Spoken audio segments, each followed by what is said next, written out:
Hey everyone, this is Brad Hughes, School Principal and Chief Encouragement Officer from Ontario, Canada. And I've got some good news for you. You found the Good News, Brad News podcast, amplifying stories of heart-led educators moving from positive intention to action.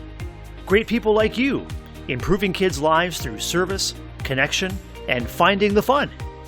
So glad you're here. Let's get started.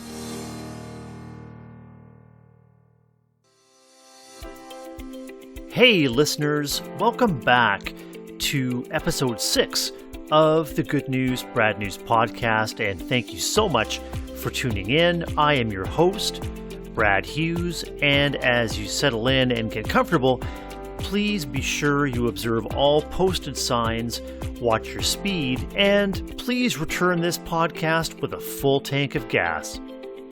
We'll return next week with another fantastic interview to lift, inspire, and motivate you. But in the meantime, coming up next is a Good News, Brad News, News Brief.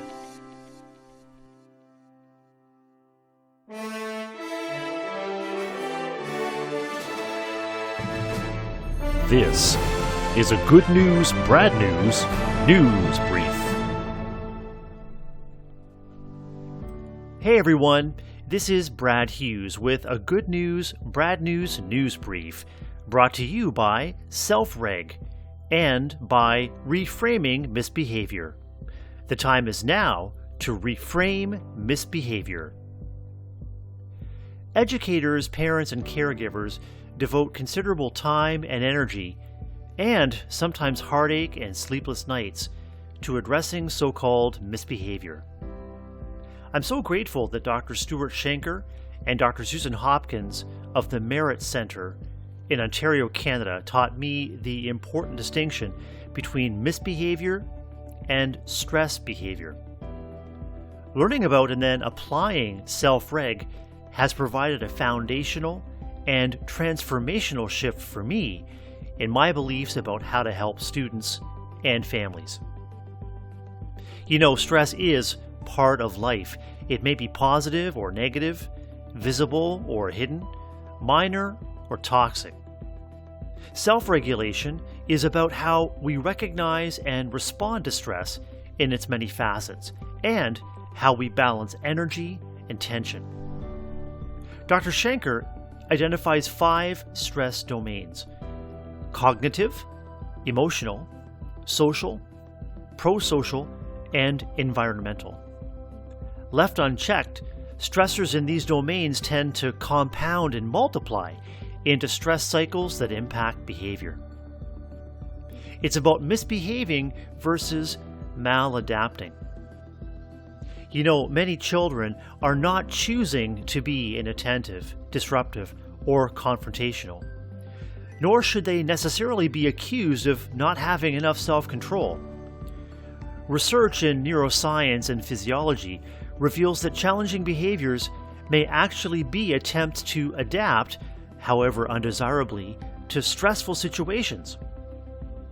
Community distress due to the COVID-19 pandemic, like job or housing loss, food scarcity, family illness, or other trauma, makes dysregulated, stress-related behavior seem inevitable. It's about being a stress detective.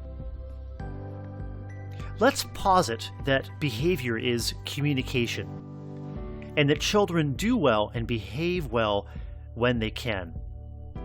Now, we can certainly work backwards from dysregulated or explosive behavior to pinpoint the stresses, the triggers, the unmet needs that the child is expressing. But what if we could reduce the stressors overloading someone before problematic behavior occurs? When we seek to pinpoint and reduce upstream stress, we find a purpose grounded in curiosity, not compliance. First, we shift from judgment and reactivity to empathy and compassion. Then we start to unlock solutions and competencies that the stress is masking. By identifying and reducing stressors, we uncover the wells of capacity within each of us. It's about meeting people where they are. Now, when I was a teacher, I frequently pulled out all the stops to draw students into the learning, and still had students that were disengaged and disruptive. I received it as lacking appreciation and ruining a great experience for others, and followed up with compliance-based consequences. Now I wonder if pulling out all the stops meant my stance was, keep up with me, instead of, how can I come alongside you? I may have been creating stress rather than reducing it. I was forgetting to meet them where they are. It's about trustworthiness first. Should we be expecting trust or respect for authority as moral prerequisites? We have no idea what setbacks, broken trusts, or traumas others carry with them. Breakthroughs take time, sometimes a lot of time, and they're always founded on first demonstrating we are trustworthy.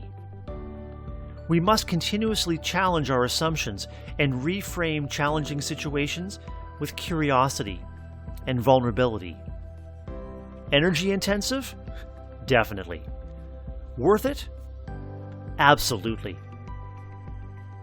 It starts with compassion. Our own stress naturally rises with the distractions and disruptions around us. We can get caught in our own stress cycles and lose access to our reserves of patience and problem solving, to our own wells of capacity. At times, my frustration about student misbehavior grew to the point of anxiety. And eventually, my inability to influence the disruptive behavior of certain students became overwhelming. It took time and support for me to discover that the first step was having compassion for myself. Then I began to trust that I could leverage my relationships with students and their parents to find ways to handle whatever came next. Now I'm better able to help others working through similar stresses to reduce them before overwhelm, and lead the shift towards approaches that consider complex behavior through a self-reg lens. You know, sometimes we have to lose it to find it. When we or others lose it along the way, it's reassuring to remember that setbacks and even suffering are part of being human. Remember, none of us would choose a meltdown. When we recognize our common humanity in these moments, we invite grace for ourselves and others. Thanks for tuning in to this week's Good News, Bad News News Brief. We'll be back next week with another engaging interview. Until then, may companioning others through stressful times help us grow trust, strengthen relationships, and better serve our children, families, and communities. Take care.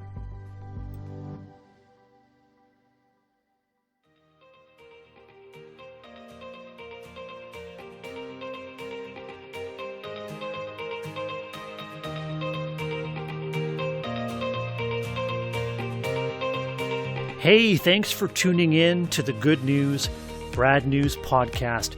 Please like, subscribe, and leave a comment wherever you found this podcast. And if you like what you heard, please recommend Good News, Bad News to a friend.